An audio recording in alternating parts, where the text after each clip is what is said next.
Amém?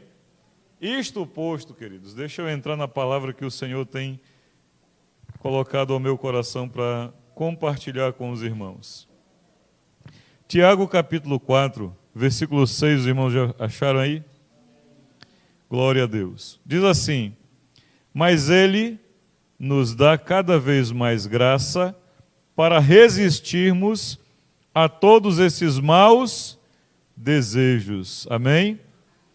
Como dizem as Escrituras, Deus dá graça ao humilde, mas se opõe aos orgulhosos, diz a minha versão, soberbos, orgulhosos. Amém? A palavra que o Senhor tem colocado ao meu coração para compartilhar com os irmãos, eu intitulei de oração e jejum. Amém? Diga comigo, oração e jejum. Mais uma vez, diga oração e jejum. Não é uma opção.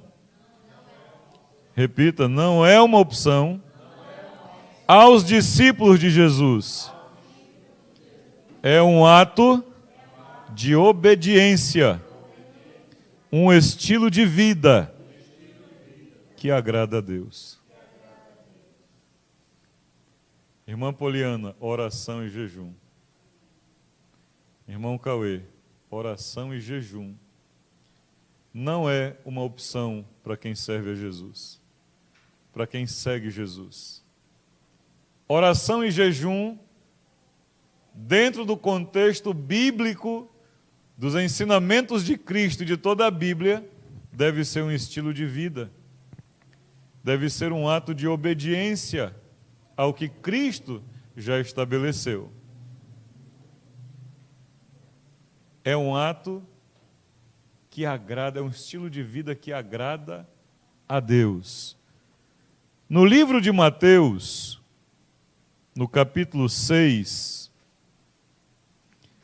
se os irmãos puderem ir lá comigo, Mateus capítulo 6, eu peço que você realmente dê muita atenção hoje a essa palavra. Se você puder, tome notas. Ou se você quiser, depois eu compartilho o esboço com vocês pelo WhatsApp. Melhor, né? Para prestarem atenção. Capítulo 6 de Mateus. Quem achou, diga amém. Diz assim a palavra do Senhor, no versículo 5 e 6.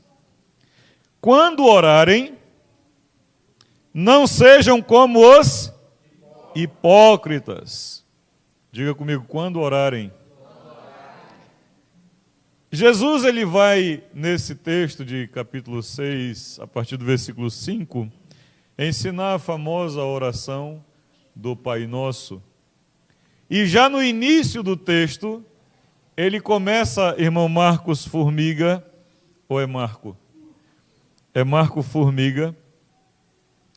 Ele já começa com uma conjugação que conota uma expectativa. Quando orarem. Ou seja, Jesus não está cogitando entre você vai orar ou não. Ele tem certeza que você vai orar. Amém? O versículo 6 começa também do mesmo jeito. Mas, quando orar, ou seja, ele não está me dando uma opção de não orar. Amém? Como discípulo de Jesus, é imperativo que eu tenha uma atividade de oração. E Jesus espera isso. Jesus não espera que nenhum discípulo dele não tenha hábito de orar. E aí você segue no mesmo capítulo 6, 10 versículos à frente, o versículo 16. Ele tratou da questão da oração até o versículo 15, mas do 16 em diante ele vai tratar da questão do jejum. E aí, irmão Cauê Robson, né, irmão Zé Carlos, aquele cuscuz com charque gordo às 2 da manhã. Hã? Olha o que ele diz: quando jejuarem. Pelo menos a minha versão é quando jejuarem. Ele está dando uma opção de que não vão jejuar? Não. Ele está tão certo de que os seus discípulos vão fazer, que ele só está dizendo: olha, quando vocês fizerem, quando vocês forem fazer, ele diz o que não deve ser, mas ele não está dizendo, ele não está dando aqui uma opção. Também ele não está dizendo que por causa dos hipócritas eu não devo orar. Não devo orar como eles fazem, mas eu devo ter uma vida de oração. Eu não devo jejuar como os hipócritas, mas não é porque os hipócritas jejuam de tal forma que eu não vou ser. Não, existe a forma correta de fazer. Amém? Diga comigo, existe a forma de Deus para todas as coisas. Amém? Existe. O problema é que nós gostamos de usar as deficiências de outros para justificar as nossas. Mas Jesus não trata dos seus discípulos dessa forma. Ele entende que nós iremos fazer. Amém? Então, orar e jejuar não é uma questão de opção, e sim uma questão de obediência. Então, quão cristão eu sou? Com base em apenas 2 critérios: orar e jejuar. A igreja é muito bem ensinada a fazer o worship, e glória a Deus por isso. Faz parte. A adoração faz parte. Mas existe realmente uma chave poderosa de Deus para a vida de qualquer pessoa, chamado oração e jejum. Eu já disse em outra reunião aqui que Satanás não entende adoração. Eu não procurei hoje, eu deveria ter feito. Até o próprio inimigo adora Jesus. Se eu não me engano, foi na situação do Gadareno, em que quando Jesus chegou, ele exclamou: Jesus, filho do Deus Altíssimo, exaltou, adorou. Mas oração e jejum exige algo mais, exige um passo a mais. Amém? Quando uma pessoa entende a necessidade de jejuar e não jejua, ela está correndo o risco de cair. Quando uma pessoa entende a necessidade de orar e não ora, ela também está correndo o risco de fatalmente se desviar.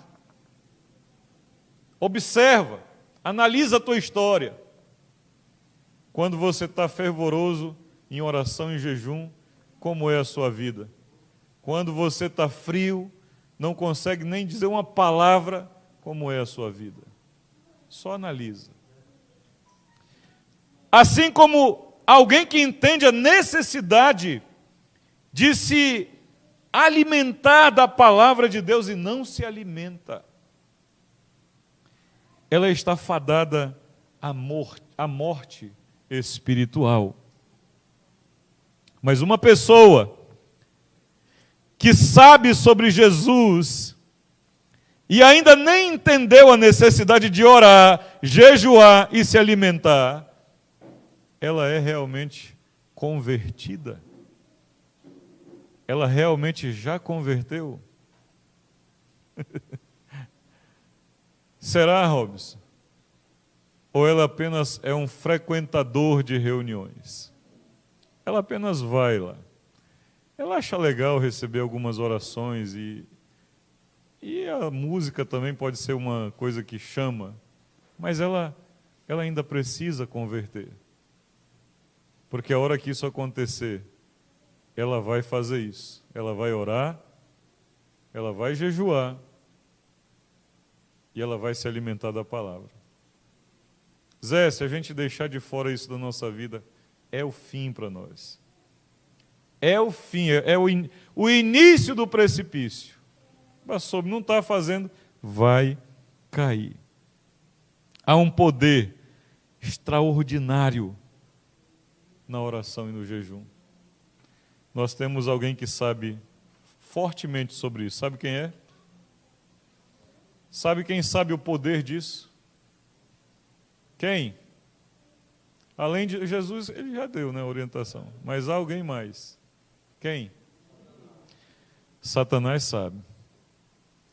Ele sabe tanto, Cauê, que ele faz de tudo para enganar a igreja com coisinhas, com penduricalhos espirituais, se é que eu posso usar essa colocação, para não deixar você entender o poder da oração e do jejum, para não deixar você acessar esse poder na sua vida. E não estou falando de alguém que faz isso e lá orar sobre você, eu estou falando de você, do poder de Deus disponível para você. Porque nós já falamos no domingo passado que o Espírito foi derramado sobre toda carne. Não é sobre um título, não é sobre uma posição. Há um poder de Deus.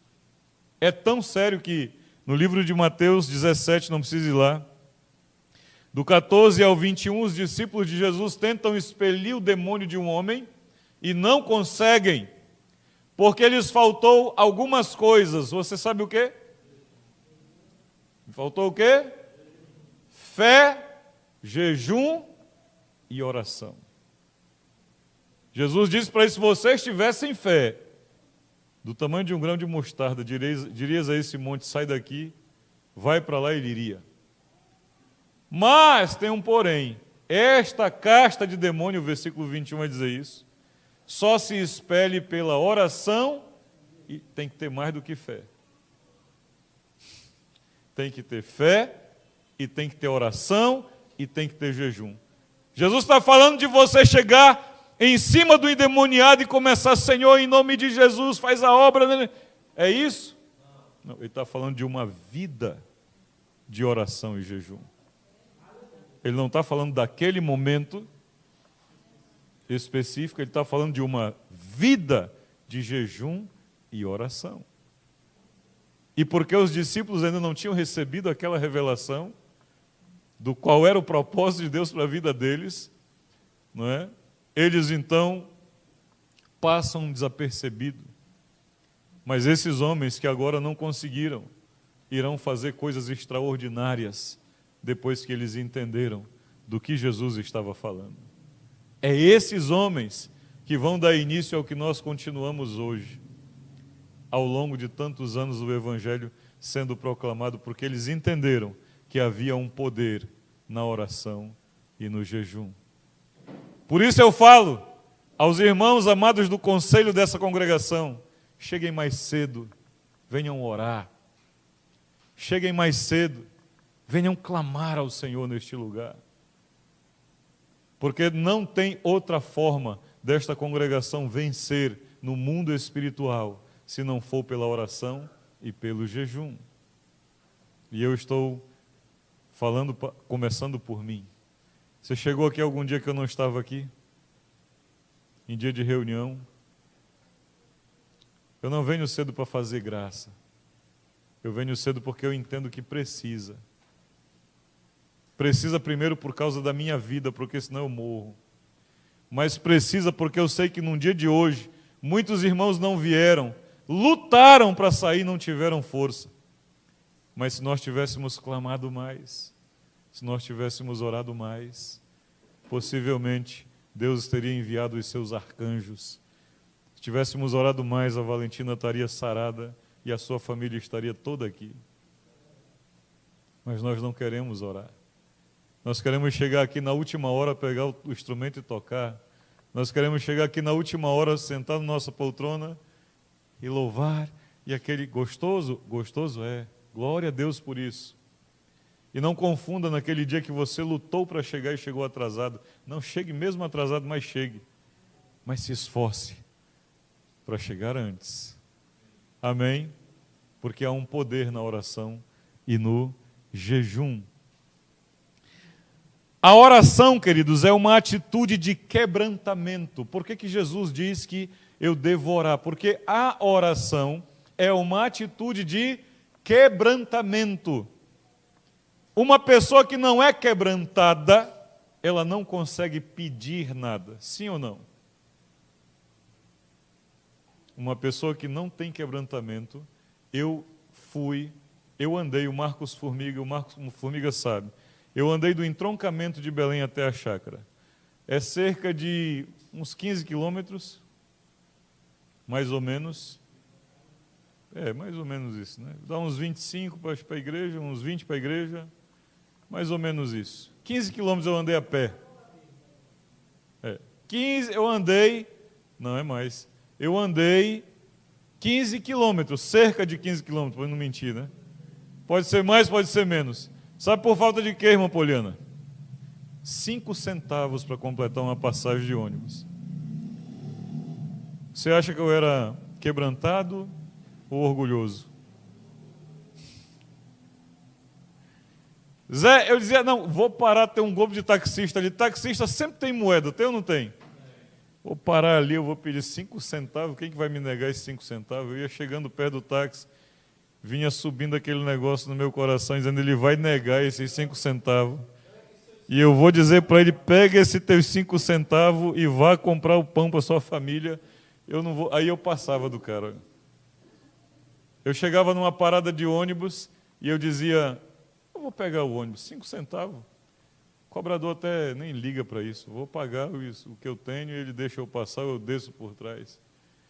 O ônibus parava, eu ia subir, a perna travava, meu.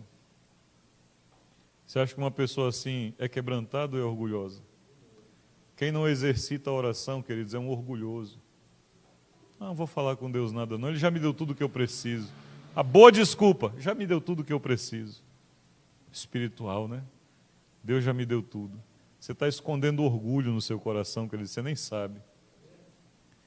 Você está escondendo soberba no seu coração. E aí o salmista Davi diz no Salmo 34, 18, o que ele diz lá? Salmos 34, versículo 18. Quem achou, diga amém. Então, mais rápido que eu. O Senhor está sempre perto de quem tem o coração. Está vendo isso? E salva os de espírito humilde. Deus gosta disso, queridos. Um pouco à frente, no 51, versículo 17, ele diz: os sacrifícios que agradam a Deus são um espírito quebrantado. O Senhor não rejeitará um coração humilde e arrependido. Eu preciso entender que eu necessito orar. O jejum, por sua vez, é a humilhação da alma. Enquanto a oração te quebranta, o jejum te humilha. A palavra em si significa privação parcial ou total de alimento. Mas, dentro do contexto espiritual, ele é uma atitude de humilhação diante de um Deus superior que gosta de ver isso, que gosta de ver uma atitude de quebrantamento, de humilhação nos seus filhos. Sem um coração quebrantado,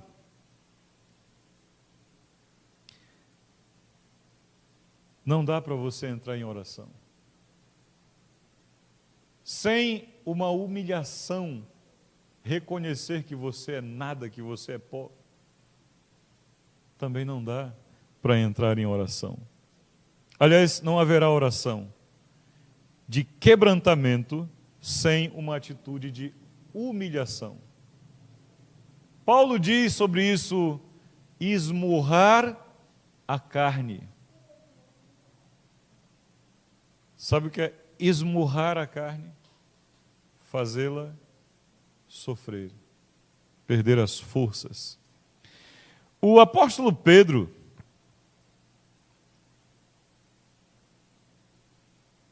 no capítulo 5 de 1 Pedro, corre lá comigo, e eu quero que você entenda bem uma coisa.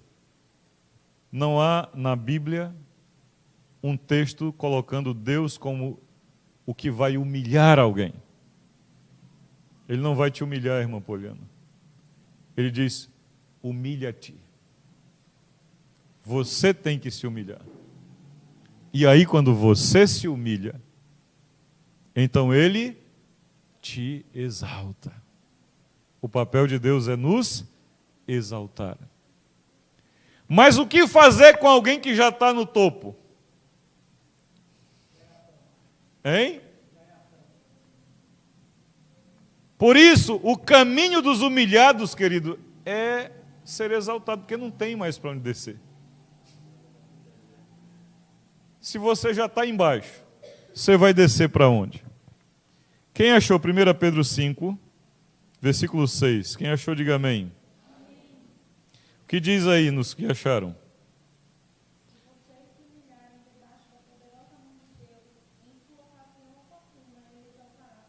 Tem um tempo oportuno, irmã Ive. Ele diz o que? Se? Ele diz se. Porque alguns são muito orgulhosos e não vão se humilhar. Alguns vão sofrer até a última gota que tiver e não se humilha. Sabe, eu fico intrigado porque Davi era um homem segundo o coração de Deus. Se ele era tão atrapalhado em algumas questões morais, sabe por quê, irmã Poliana? Porque ele não aceitava nem um apertozinho de nada. Ele já corria para o pano de saco, para a cinza e jejum. Humilhação. Hoje, as pessoas estão sofrendo, estão apanhando, feito um condenado, e não conseguem olhar e ver, Deus, me perdoa. O que eu fiz da minha vida? Me mostra aí onde é que eu errei. Me mostra aí o que eu fiz de errado, com jejum e oração. Não, mas vai esperar até secar tudo, ficar só o osso. Eu vi pessoas fazerem isso aqui em Maceió.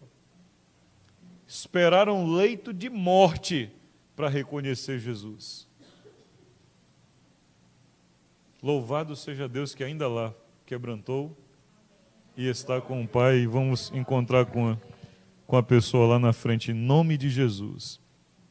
Então, se eu me humilhar, Deus não está dizendo Ele vai te humilhar, não. Ele está dizendo você tem que se humilhar. E a forma bíblica mais forte de humilhação é o jejum. Volta comigo para o livro de Salmo, capítulo 35. Nós lemos o 34, não foi? Volta comigo para o 35. Eu quero, sabe, irmãos, eu estou falando com vocês e o meu coração está em brasa aqui. Porque eu quero que você entenda. Capítulo 35, Salmo 35, versículo 13. O que diz aí?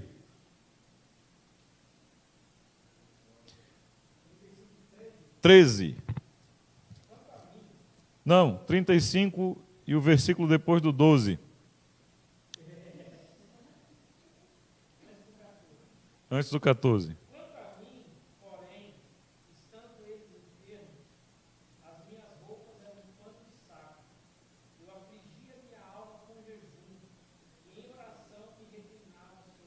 Eu afligia o quê?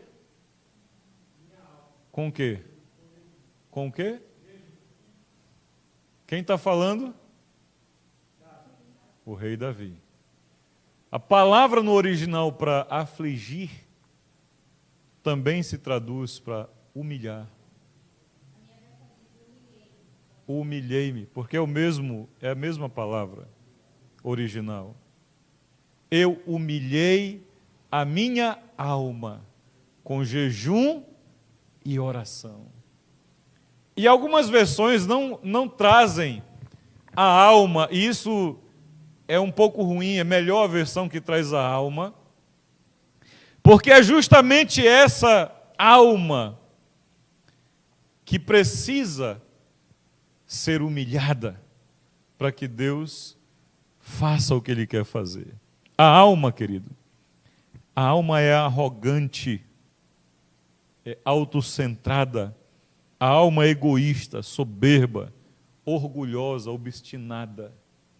A alma, ela tem 3 funções principais: vontade, intelecto e emoção. A alma expressa bem isso com o seguinte: a alma grita, a alma coloca painéis de LED na vida da pessoa com o seguinte: eu quero, eu acho e eu sinto. Presta atenção numa criança que você tira por inocente, quando bate o pé com os pais babão, né? Porque pai de verdade não aceita. Bota quente, os pais fazem o que elas quiserem. Sabe o que está dominando ali? A alma. Quando Davi trata a alma, ele sabe muito bem o que ele está fazendo. Eu humilhei a minha alma. Eu estou colocando a minha alma no lugar dela, porque eu preciso da vontade, do intelecto, da emoção, mas ela tem que estar sujeita a Deus, não a minha carne. Quando você faz a análise, nós vimos isso na terça-feira, de Satanás, quando foi criado o anjo de luz, o que aconteceu? Ele disse que queria. Eu sinto, eu sou melhor que Deus, eu vou ter o lugar de Deus. Diferente de Jesus, que se humilhou, e humilhou até a morte, e morte de cruz. O orgulhoso, o almático, está seguindo a quem? Quando damos vazão, eu já sei o que eu devo fazer quando eu vou aconselhar algumas pessoas. Mas pastor, eu já sei contra quem eu estou lutando. Não tem espírito ali. Está se arrebentando todinho. Você vai querer dizer uma coisa para ajudar? Não, mas eu acho. Não, mas eu quero. Não, mas eu sinto que é assim. Mas eu quero isso e aquilo, sabotadores da própria vida. Porque as pessoas estão sofrendo por autossabotação. Porque não pode passar por uma situação de aperto hoje para ter uma vida diferente amanhã. Porque elas estão sendo dominadas pela alma. O jejum é a forma de quebrar essa alma. O jejum é a forma de colocar essa alma no lugar dela. Enquanto a alma está dizendo eu quero, eu acho, eu sinto, Deus, o Criador, está dizendo o que você quer não importa. O que você acha não importa. O que você sente também não importa. O que é importante é a minha vontade. E se você se alinhar à minha vontade, você tem que pôr a sua alma no devido lugar. Quem acha? Uma criança, né? Impondo a vontade aos pais é bonito? Não, porque quem sabe o que é bom para as crianças são os pais. Há crente achando que pode impor a vontade dele para Deus. Não põe Deus na parede, porque ele tem que fazer o que você quer. Típico dessa geração de Nutellas que nós temos aí. Não sei por que essa comparação. Nutella é tão bom, né?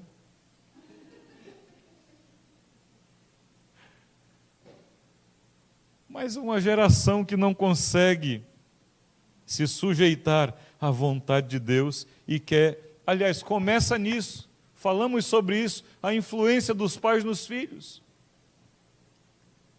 Porque os pais permitem que os filhos façam deles gato e sapato, como dizia os meus pais. Essa geração acha que pode relacionar com Deus da mesma maneira. Não, queridos, Deus tem um padrão. Deus tem uma forma. Ou você anda na forma que Deus tem para você, ou você não vai ter acesso ao que Ele tem para te dar. Não adianta você querer o que Deus tem para te dar, se você não andar de acordo com o que Ele quer, com o que Ele deseja. Do contrário, Adão e Eva ainda estariam no Éden até hoje. Mas pisou fora do caco, pega a tua bagagem e vai. Vou tentar te trazer de volta, mas vai demorar. Um processo aí. Por quê? Porque o Adão pecou, fez o que não era, fez aquilo que Deus havia dito, não faça. Amém, queridos? Quem está entendendo, diga amém. Se você não orar pela minha vida, é porque você não entendeu nada. Continuando aqui. Capítulo 21 de 1 Reis. Corre comigo. Eu disse, há um poder na oração e no jejum. E esse poder da oração e do jejum é capaz de mudar juízo de Deus. Você sabe o que é juízo de Deus? Sabe o que significa juízo de Deus? Uma sentença. E aí Deus diz, eu não sou homem para voltar atrás. Quando Ele dá uma palavra, acabou. O jejum é tão poderoso que muda sentenças. Muda juízos do próprio Deus. Quando Deus vê alguém se humilhar na presença dele, ele volta atrás. Porque Davi disse, ele não resiste a um coração quebrantado. Coisa maravilhosa. Se você pudesse ver isso, se nós pudéssemos ver isso. No capítulo 21 de 1 Reis fala de um homem chamado Acabe, rei Acabe. O rei Acabe, queridos, era um rei mau, um rei ruim, que desobedecia ao Senhor. E a partir do versículo 21, o profeta Elias vai proferir o juízo de Deus contra o rei Acabe. Vai dizer tudo o que vai acontecer com ele por causa da maldade dele. O versículo 25, inclusive, diz que nenhuma outra pessoa se vendeu tão completamente como Acabe, pois sua esposa Jezabel conseguiu que ele fizesse toda espécie de maldade que o Senhor reprovava. Cuidado com as irmãs que não jejuam e que não oram. Porque essas irmãs que não jejuam e não oram têm um espíritozinho de Jezabel que é só para te levar para onde não presta. Mas diz aqui que o problema não era a mulher dele, era ele. Ele deixou que ela fizesse com ele o que ela queria. E o que ela queria era abominável aos olhos de Deus. Amém? Quem está entendendo, diga glória a Deus. O versículo 27 em diante diz o seguinte: Quando Acabe ouviu essas profecias, rasgou as roupas, usou roupa feita de pano de saco, jejuou, passou a dormir em cima de pano de saco e andar de cabeça baixa. Se humilhou. Então veio a palavra ao tesbita Elias da parte do Senhor. E está vendo como Acabe se humilhou diante de mim? Elias, você está vendo, Elias, como que Acabe está? Você tem a experiência, né, irmã? Deus faz a gente passar por coisas para mostrar para a gente o que Ele quer. Quando a gente se humilha, juízos de Deus são mudados. Olha, Elias, como Acabe se humilhou. Como é que Acabe se humilhou? Jejum. Você acha que é pouca coisa jejum? Você acha que fazer jejum de qualquer maneira vai agradar a Deus? Não, faça do jeito que Deus quer. Não é do seu jeito. Não é como você pensa. É como Deus quer. E aí ele continua. Visto que ele se humilhou, não vou aplicar o castigo que prometi enquanto ele estiver vivo. Vou aplicar ao filho dele. Agora eu pergunto, se o filho dele tivesse feito o que ele fez, Deus mudaria? Se você não tem certeza, leia Ezequiel capítulo 18, não hoje, outro dia. Porque ele diz que cada um vai pagar pelo que fez, pelo pecado que fez. E Deus não vai castigar os teus filhos por causa de você, nem vai castigar você por causa dos teus filhos. Pecado. Amém?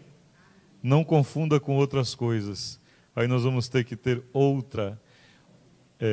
Aqui nós estamos falando de um juízo contra um homem. Mas no livro de Jonas nós encontramos um juízo contra uma cidade, contra um povo, os ninivitas. E lá nesse livro também nós vamos ver que ao ouvir a sentença contra eles, o povo resolveu fazer o quê? Abra aí, Jonas o quê? Capítulo 3. Jonas, capítulo 3. Acredito que o versículo 5.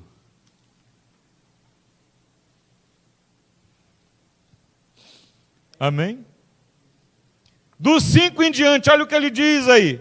O povo creu em Deus e decidiram proclamar queridos, um jejum coletivo que incluiu até os animais. Então, Bela, se prepare. Porque você vai entrar no jejum também. Está na palavra. Não é o que diz aí? Depois de decidirem proclamar o jejum, queridos, é Jonas 3, do 5 em diante. Diz aí que houve um decreto do rei e dos seus conselheiros, dizendo que a partir daquele dia, ou naquele dia, as pessoas não poderiam se alimentar nem beber. Todos deveriam se cobrir de pano de saco, homens e animais, versículo 8. Homens e animais. Será que é sério, querido? Será que é sério, Zé? Zé, às vezes a gente está sofrendo porque quer. A chave já foi entregue em nossa mão. Então, meu irmão, decida, comece devagar, mas comece a exercitar uma vida cristã de profundidade.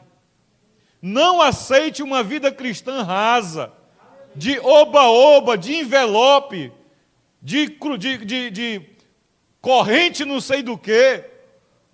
Tenha uma vida de intimidade profunda com Deus, porque Ele não é homem, Ele é Deus. E os irmãos conhecem a história, sabem o que vai acontecer. Os ninivitas se humilham E aí o versículo 10 diz: quando Deus viu que haviam deixado de lado os seus costumes, abandonou o seu plano de destruir os habitantes de Nínive. Mudou, é a versão NAA, a RA também diz o mesmo. Ele mudou. Ele muda a sentença contra um indivíduo, ele muda a sentença contra uma cidade, mas quem está orando e jejuando por Maceió? O povo ora e jejua para ganhar carro novo, para comprar casa nova, para comprar uma roupa nova, mas alguém está jejuando para uma alma entregar-se a Jesus. Alguém está jejuando para um político entregar a vida a Jesus de fato e de verdade. A igreja precisa acordar, porque Deus tem os seus métodos e não é o nosso. Em nenhuma parte da Bíblia você vai ver Jesus dizendo para melhorarem o que ele fez. Vai ver ele dizendo: obedeçam, façam como eu fiz. O apóstolo Paulo vai dizer: imitem a Jesus imitem a mim como estou imitando a Jesus. Não é mais nem menos, é só fazer o que foi feito.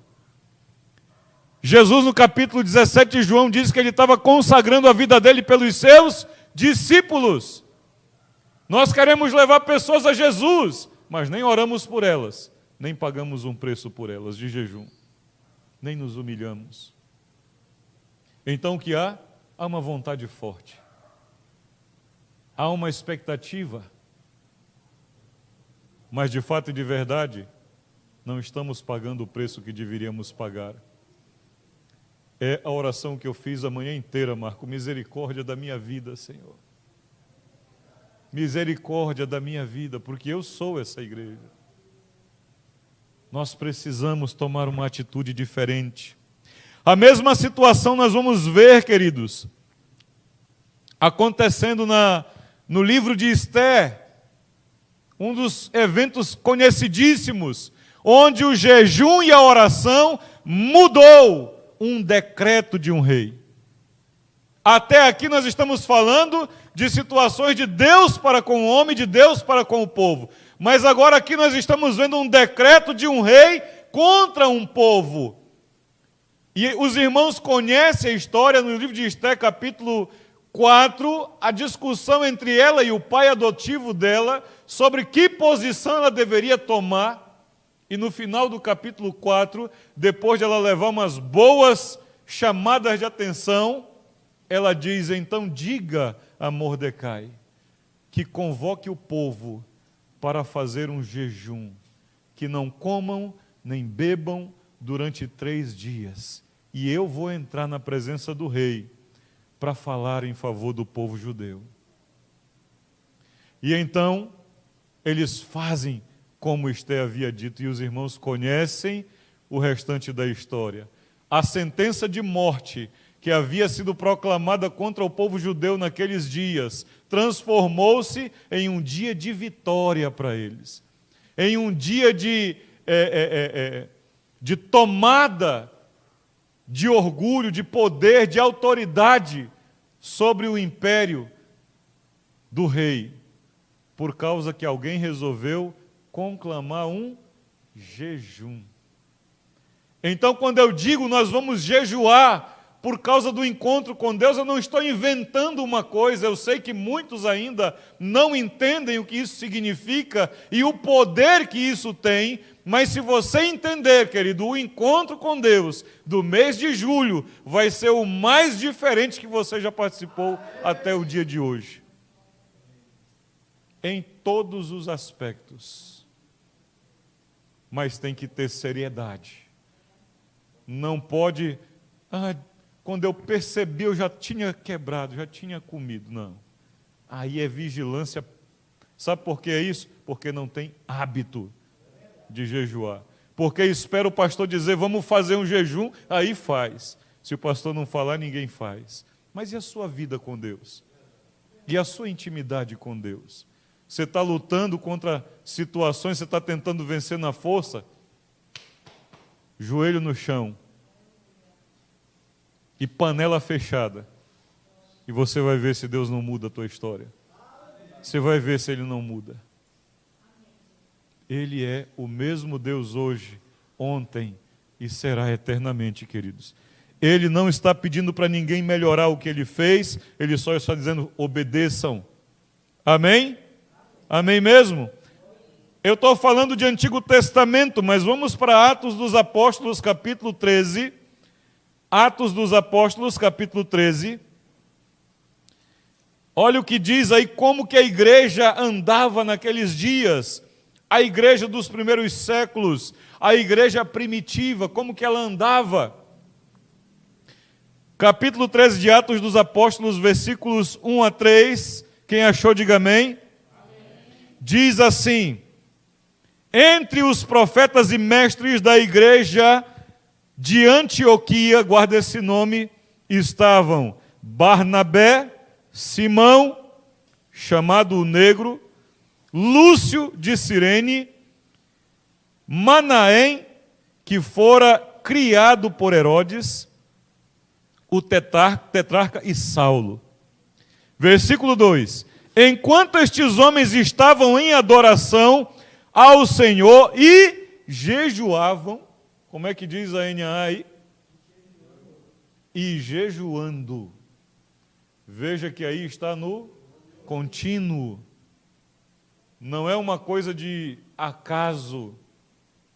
Eles estavam adorando a Deus, ou outra versão diz servindo a Deus, ou o Senhor jejuando. Quando eles estavam fazendo isso, o Espírito Santo disse. Quem pode dar uma glória a Deus, queridos? Isso é maravilhoso demais, queridos. Eles não estavam lá para dar uma ordem, eles não estavam lá para apresentar uma agenda para Deus, eles estavam lá adorando e jejuando. E então o Espírito vem e diz: separem-me Barnabé e Saulo para realizar o trabalho para o qual eu os chamei. Aí pensa que acabou? Continuaram, meu. Jejum e oração é o estilo de vida do cristão, que é o estilo de vida que agrada a Deus. Não ficaram assoberbados porque o Espírito Santo veio e separou Barnabé e Saulo.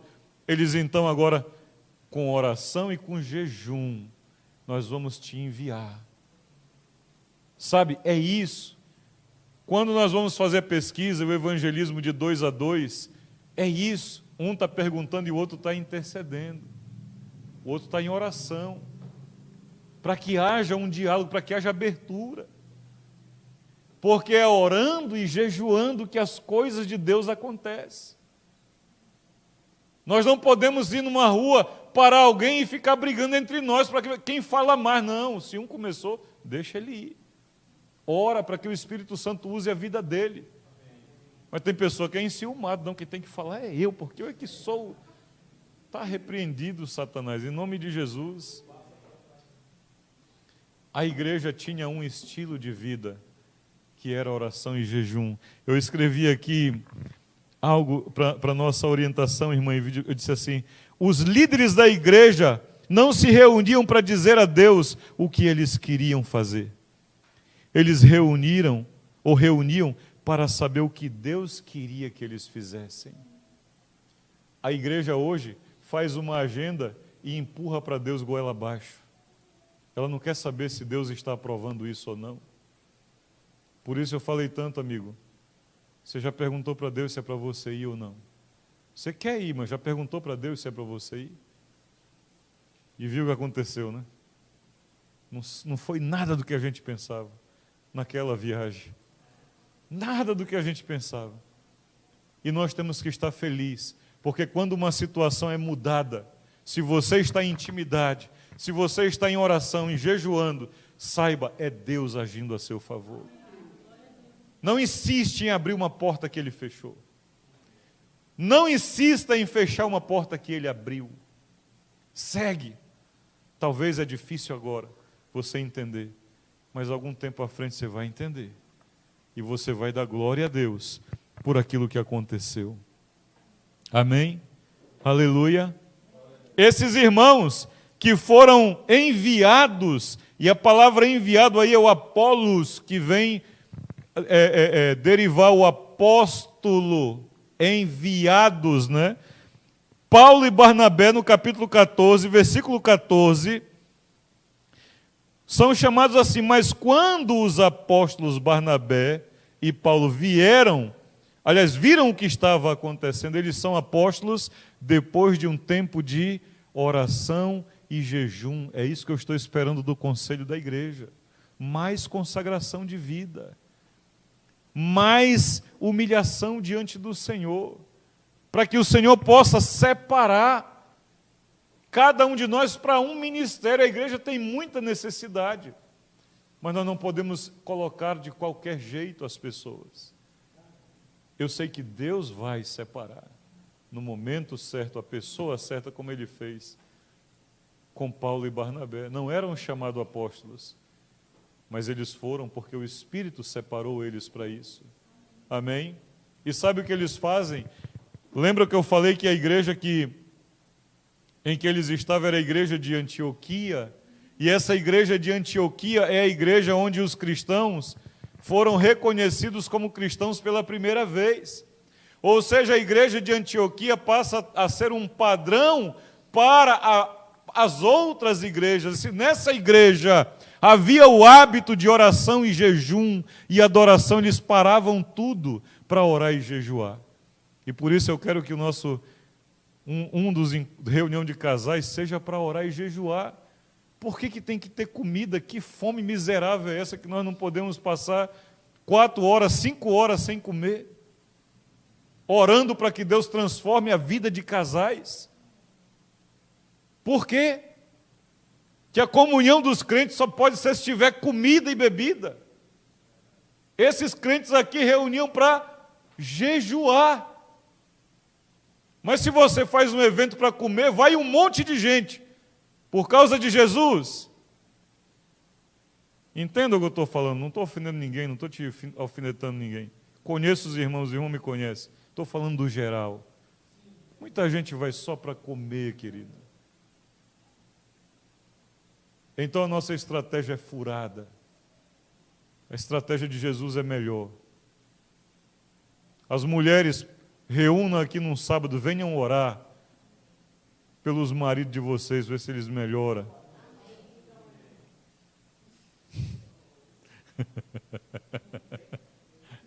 Venham jejuar para que a família, o seu marido não é o cabeça da casa, venham orar e jejuar para ele ser, para Deus abrir uma porta de trabalho para ele conseguir ganhar o que ele precisa, para bancar os seus luxos. Para de reclamar dele. Porque há poder na oração e no jejum. Minha esposa estava lendo o livro O Poder da Mulher que Ora. Primeira lição: respeita teu marido. Ela queria jogar o livro, eu falei: não, agora você vai ler.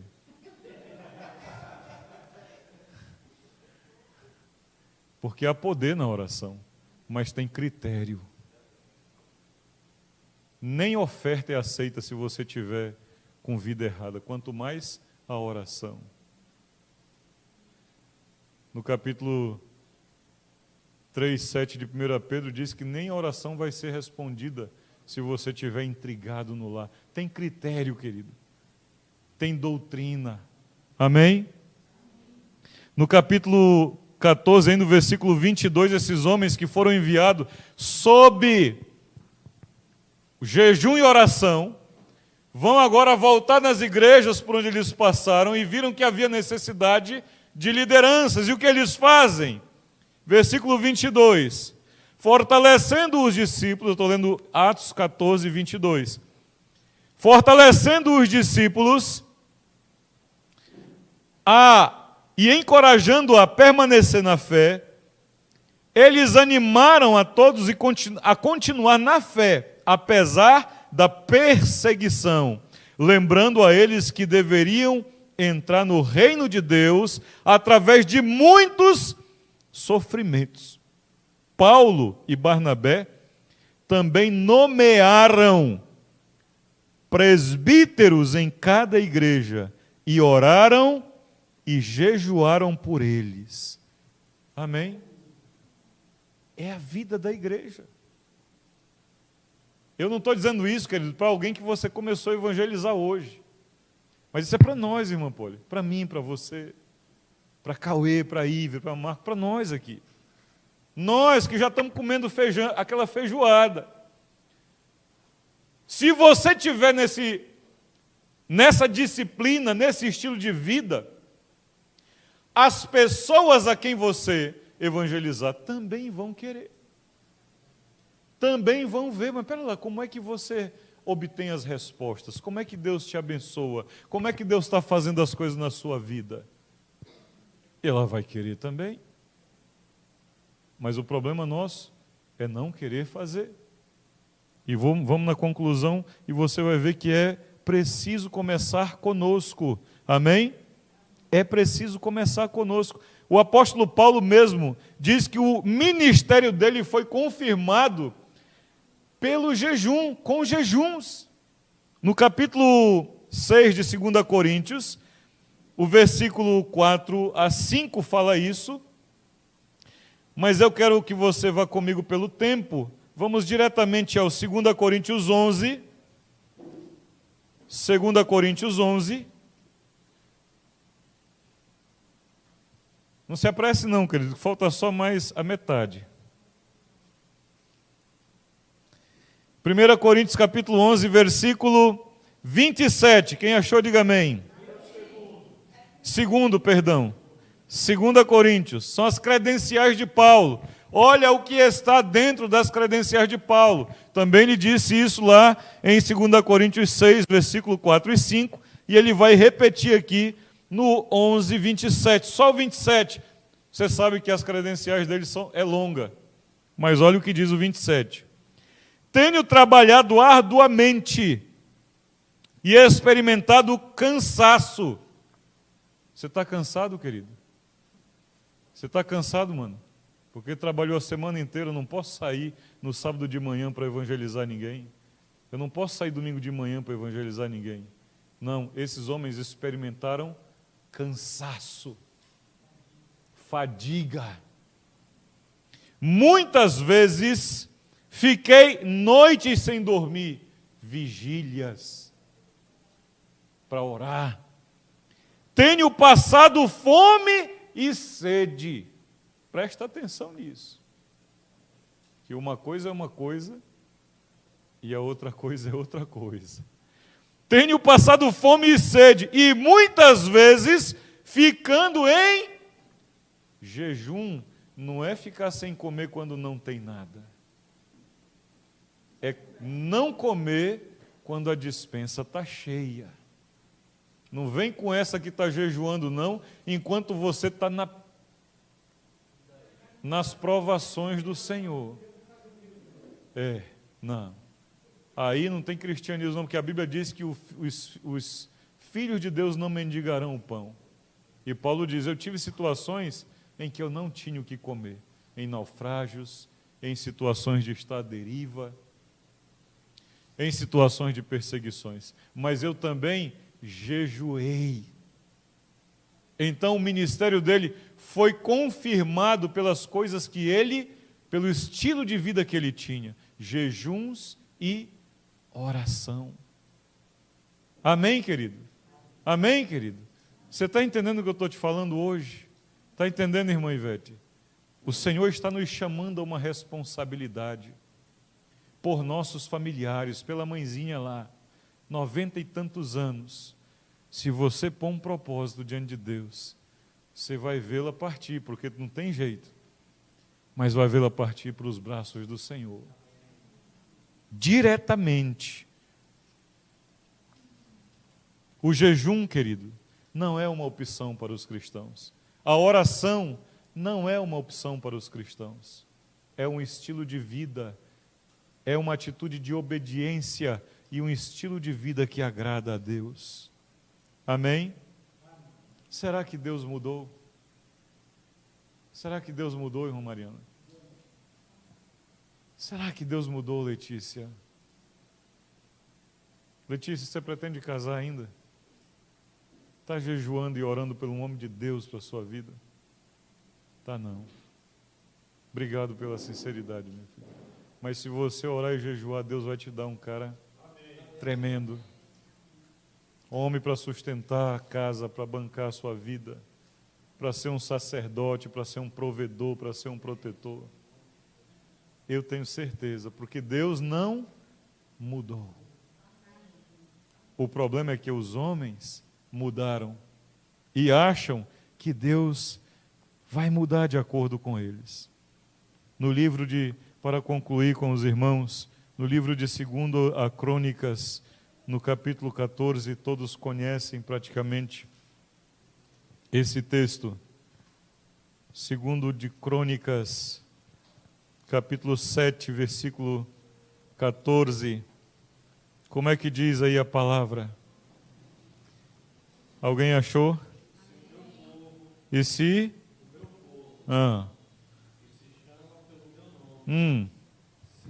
Diga primeiro. Se humilhar. Depois. Orar. Depois. E depois. E se? Presta atenção. 4 coisas. Amém? Se o meu povo que se chama pelo meu nome se humilhar. Nós já sabemos o que é humilhação, sim ou não? O que é que humilha? Muita coisa humilha. Como você pode se humilhar diante do Senhor? Muita coisa, mas o primeiro, jejum. O que ele está dizendo? Se o meu povo jejuar, se o meu povo fizer jejum, humilhar a sua carne, dizer para ela, carne, alma, toma o teu lugar, colocar a alma no lugar de serva e não de senhor. Isso é humilhar. A segunda coisa, orar. E depois, queridos, não comece a orar antes de tratar do seu orgulho. Não comece a orar. Trata do orgulho primeiro. Depois você começa a orar. Terceiro? Não, esse é o quarto. E se me buscar ou buscar a minha face. Sabe o que é isso? É orar. Só que não é reunião de oração de 1 hora, não. É o orar até você sentir a presença de Deus na sua vida. Buscar a minha face. Amém? É isso que ele está dizendo. Se me orar, mas eu já estou orando, me buscar é orar até você sentir a face do Senhor, até você sentir na presença dele. Pode ser em minutos, mas pode levar tempo. Moisés chegou no monte depois de 7 dias, Deus veio falar com ele. 7 dias, irmã Poliana, orando. Então o que vai acontecer se houver isso? E você se converter dos seus? Alguém pode pensar, mas eu não sou mau. Eu sou uma boa pessoa, eu sou uma mulher de bem, eu sou um homem de bem. Querido, todo mundo é puro e limpo até se aproximar de Deus. Toda plaqueta de sangue é transparente com um pingo vermelho, até você colocar no microscópio. E aí você vai ver o que tem. E eu te garanto que se alguém acha que é alguma coisa, é porque ainda não experimentou o microscópio de Deus. Porque a hora que você experimentar, você vai clamar igual Paulo, miserável homem que sou. Quem me livrará do corpo dessa morte? O problema de saber se você é bom ou mal é a questão da distância que você está da luz. Quanto mais perto você estiver da luz. O apóstolo Paulo estava perseguindo a igreja, achando que era o tal.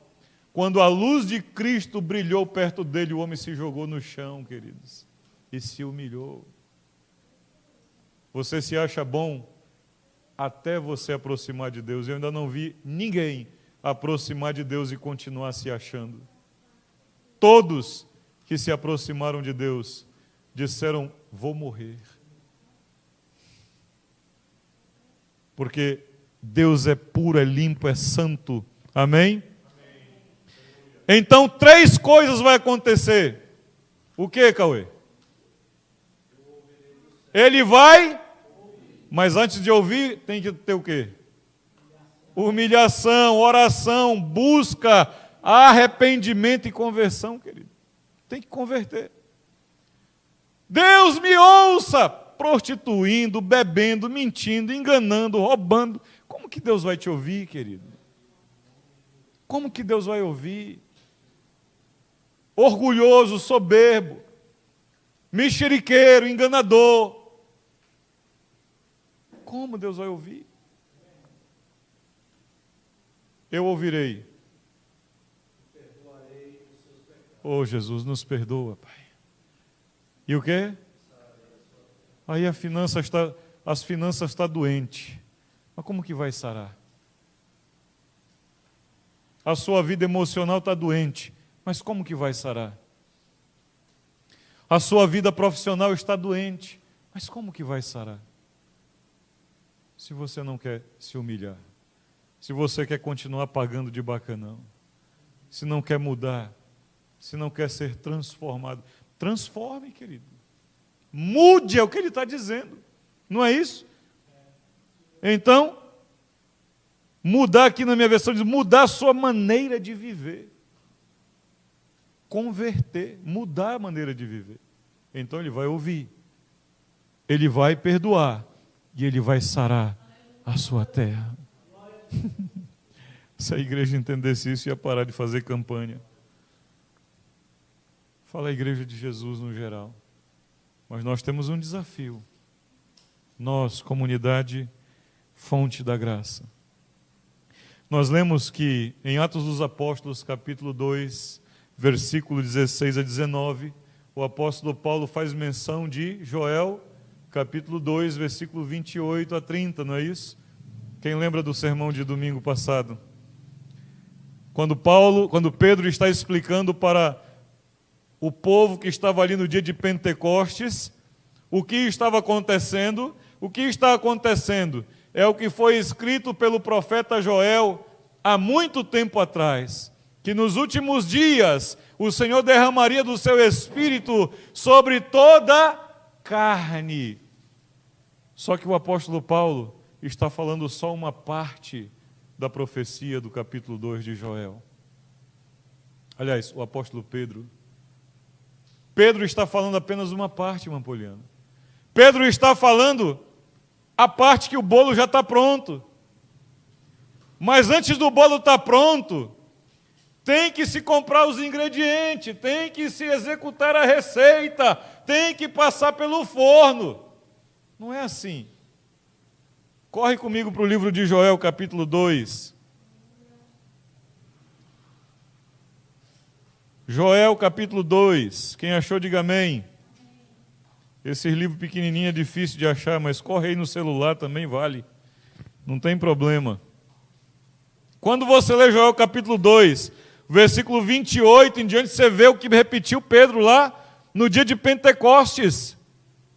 Mas, irmã Poliana, o que eu entendo da oração em jejum é plantar. E eu entendo que se eu planto, eu vou colher. Mas se eu não plantar, eu não posso reclamar quando chegar o dia da colheita e eu não tiver o que colher. Não posso. Eu não fiz a minha parte. Amém? Ainda que seja verdade que alguns colhem as migalhas que caem da colheita de outros. Quando você tem uma família que não teme ao Senhor e você teme, a sua família é beneficiada pela sua vida de oração e jejum. Eles acabam recebendo, mas eles recebem apenas migalhas. É diferente de eles plantarem. Por isso, ensinar as pessoas a conquistar, ensinar as pessoas a obedecer os princípios é mais poderoso, é menos lucrativo para mim. Falo isso como pensam os líderes das igrejas atuais.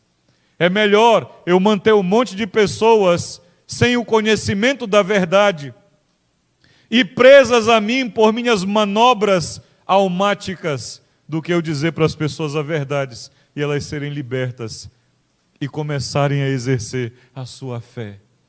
a sua vida de jejum e oração. Então, no capítulo 2 de Joel, antes de vir o Espírito, antes de vir a colheita, houve o quê? Havia uma condenação, uma sentença contra o povo de Israel.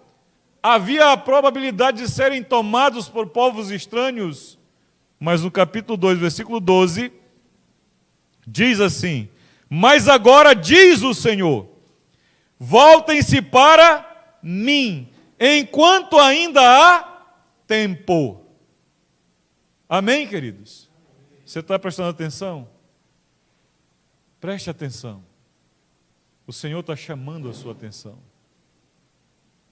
Volte para mim, volte-se para mim, enquanto ainda há tempo. Sabe o que significa isso, Robson? Um dia não terá tempo. O dia vai chegar em que não haverá mais tempo. E então, pessoas vão se arrepender por não terem entregue suas vidas a Jesus. Pessoas vão se arrepender por não terem orado mais, jejuado mais, falado mais de Jesus. Continua. Entregue-se a mim de todo o coração. Com o quê? Com o quê? Lamento e choro. Quem está lamentando, queridos?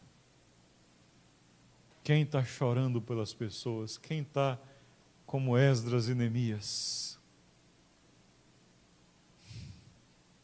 Quantas pessoas? Nós temos 44 vagas para o encontro com Deus de julho. No último encontro levamos quantas? 16? 15? 15. Sabe o que significa? 29 pessoas poderiam ter ido e não foram. Será que vamos preencher 44 vagas? Ou nós vamos ficar naquela oratória, naqueles bordões santos, né, naquelas coisas, mas na hora da prática não tem. Convertam-se a mim, busquem a mim, entreguem-se a mim de todo o coração, com jejum, lamento e choro. Rasguem os seus corações e não apenas a sua roupa. Volte-se para o Senhor, o seu Deus, pois Ele é misericordioso e compassivo. Ele é paciente e cheio de amor. Ele está sempre pronto a arrepender-se e não castigar.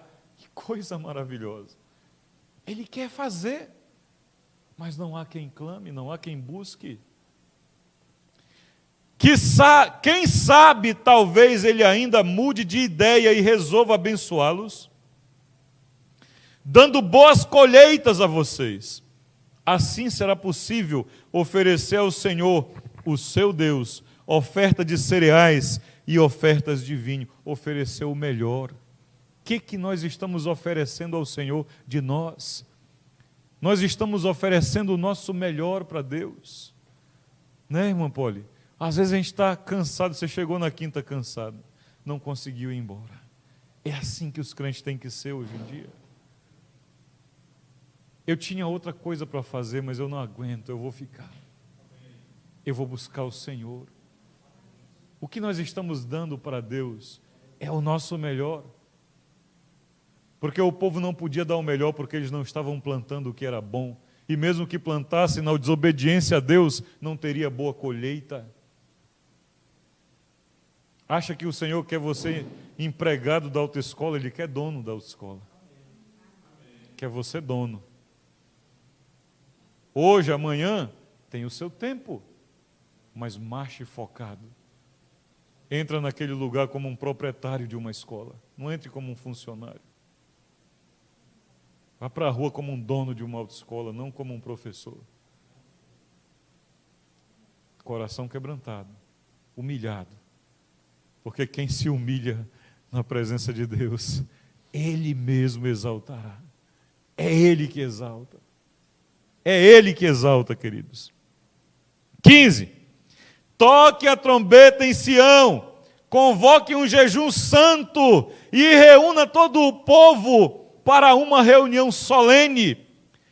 Venham todos, reúnam os anciãos, as crianças e até mesmo os que mamam no peito.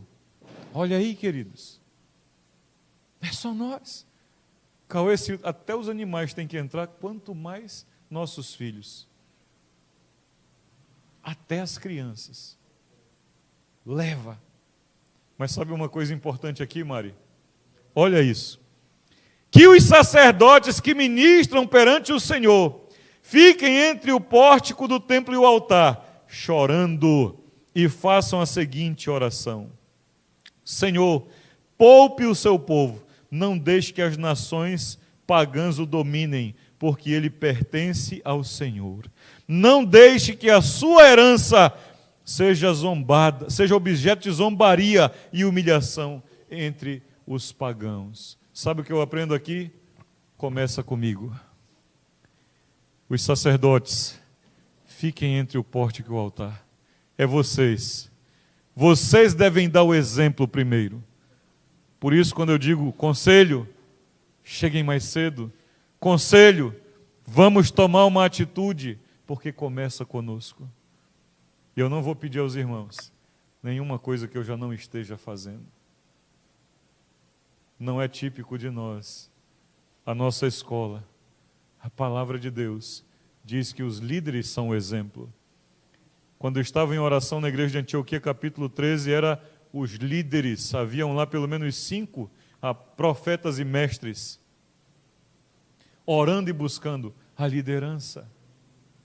O povo estava lá, olhando em volta, vendo os exemplos. E nós precisamos ser o exemplo para os nossos filhos, para os irmãos que são a igreja de Jesus. Então, antes de acontecer o Pentecoste, antes de acontecer um mover de Deus, antes de acontecer uma obra poderosa de Deus no nosso meio, de haver libertação, e Deus já tem feito muito, amém? Deus já tem feito no nosso meio. Eu dou glória a Deus por isso. Está aqui Vitória, Ive, Marco, Cauê, todos aqui, Zé, tem testemunho de que Deus tem feito já no nosso meio. Mas sabe de uma coisa? Eu quero mais. Se eu posso usar a minha alma para dizer alguma coisa de eu quero mais do Senhor. Eu quero mais. Eu quero ver alguém tomado por espírito maligno passando na rua, entrar aqui e ser liberto sem ninguém pôr a mão nele. Passou na porta, está liberto. Cair de joelho aos pés do Senhor. Mas para isso, alguém tem que buscar. Alguém tem que clamar. Alguém tem que jejuar e orar. Alguém tem que buscar o Senhor. Hoje, poucos estão aceitando um desafio assim. E eu não conto que muitos aceitem, mas se 1 ou 2 aceitar, já é o suficiente nas mãos do Senhor. Para Deus, pouco importa vencer no monte ou no vale. Pouco importa vencer com muitos ou com poucos. O que Ele quer? Corações dispostos a obedecer. Amém? Então, se nós olhamos para quando o texto de 28 diz, e depois disto, analise sempre antes, porque depois disto está se referindo a alguma coisa do passado. E não tem colheita sem plantação antes. Não dá. Primeiro eu tenho que plantar, para depois eu colher. Então quem vai plantar? Quem vai plantar? Pastor, mas talvez a gente não colha, não tem problema. Faz parte do processo de Deus. Desde que a colheita aconteça e o reino do Senhor cresça, eu quero me dispor a trabalhar. Então eu não vou negligenciar uma folha que eu preciso usar na frente de alguém, só para ter um gancho. A folha não importa nada, queridos. A folha não significa nada. Óbvio, vai dar um banco de dados para nós e vai ser bom para a gente buscar e evangelizar, mas a folha é um pretexto para você chegar com alguém. Fala de Jesus, serve o Senhor, não perca a oportunidade.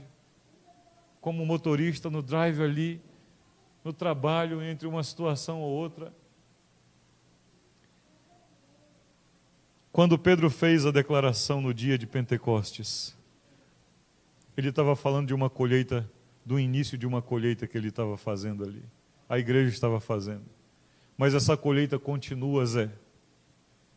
Essa colheita continua até hoje. Mas os nossos dias parece que Deus mudou, não é o mesmo. Não é verdade isso. Ele continua sendo o mesmo Deus. E uma coisa que agrada a Ele é que a gente se humilhe. Eu quero fazer um desafio. Vamos assumir um compromisso de obediência a Deus. A única forma de você obedecer a Deus é orando e jejuando. Porque você vai quebrar o orgulho. Você vai quebrar todas as artimanhas da alma. E quando Deus falar, você vai obedecer. Amém? Amém mesmo? Então vamos fazer um compromisso de obediência com Deus. Vamos tomar uma atitude de orar e jejuar pela vontade de Deus para as nossas vidas, em nossos dias e para a sua igreja, em nome de Jesus. Você pode assumir um compromisso com Deus, faça isso. Você não pode, não faça. Mas se você fizer, cumpra em o nome do Senhor Jesus. Amém? Amém mesmo? Eu sei que eu passei do tempo, mas eu quero orar com você ainda antes de encerrarmos. Duas coisas para nós: orar e jejuar. Oração e jejum. Não é uma opção para os seguidores de Jesus. É uma atitude de obediência, um estilo de vida que agrada a Deus. Amém?